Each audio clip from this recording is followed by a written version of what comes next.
Welcome back to my channel అలా మీ సిరితో నేను వాళ్ళు చేయబోయే రెసిపీ బంగాళదుంప దోసకాయ కర్రీ అండి. చాలా బాగుంటుందండి. వర్రగా తొందరగా 10 minutesలో పాన్లో చేసేస్తాను నేను. మొదలు ఒక దోసకాయ చిన్నది, 2 బంగాళదుంపలు, ఒక ఉల్లిపాయ, 3 పచ్చిమిరపకాయలు ముక్కలుగా కోసుకోవాలి.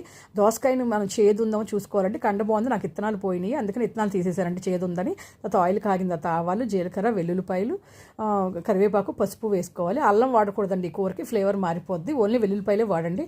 తర్వాత పచ్చిమిరపకాయలు వేసి ఉల్లిపాయ ముక్కలు వేసి దోరగా వేయించాలండి.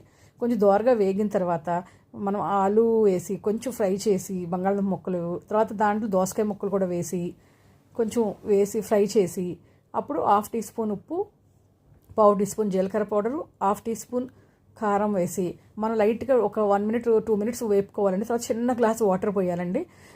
అసలు 2 whistles రానిస్తే కూర అయిపోద్దండి. తర్వాత కొత్తిమీర వేసుకుంటే సూపర్గా ఉంటుంది. అసలు ఎక్కువ కోతలు రానివద్దండి, ఎక్కువ ఉడికిపోద్ది. 2 whistles చాలు, సూపర్గా ఉంటుంది. అన్నంలోకి చపాతీలోకి. ఈ రెసిపీ నచ్చితే లైక్, సబ్స్క్రైబ్ మై ఛానల్.